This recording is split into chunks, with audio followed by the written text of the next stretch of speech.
puis journée mondiale de lutte contre le sida en ce 1er décembre. Série de reportages à découvrir à cette occasion sur notre antenne.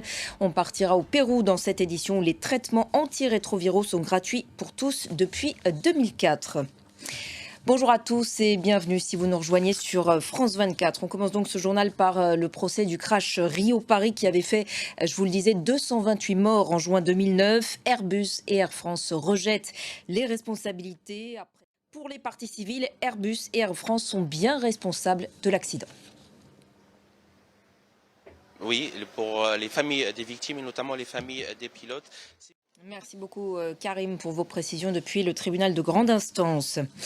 Deuxième journée de la visite d'État d'Emmanuel Macron aux États-Unis. Au programme aujourd'hui, réunion dans le bureau ovale, conférence de presse commune et dîner de gala. En Ukraine, maintenant, Volodymyr Zelensky ne cache pas les difficultés de son armée sur le front. Les principaux problèmes rencontrés, selon lui, se situent dans les régions de Donetsk, Louhansk, Kharkiv, Zaporijjia ou encore Kherson.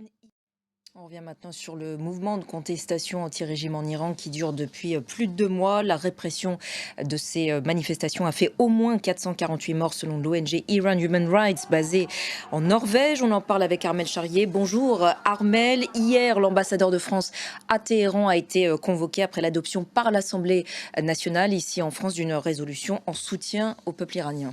Oui, et ça montre comment est-ce que ce pays, en fait, va mal en ce moment avec toutes ces manifestations.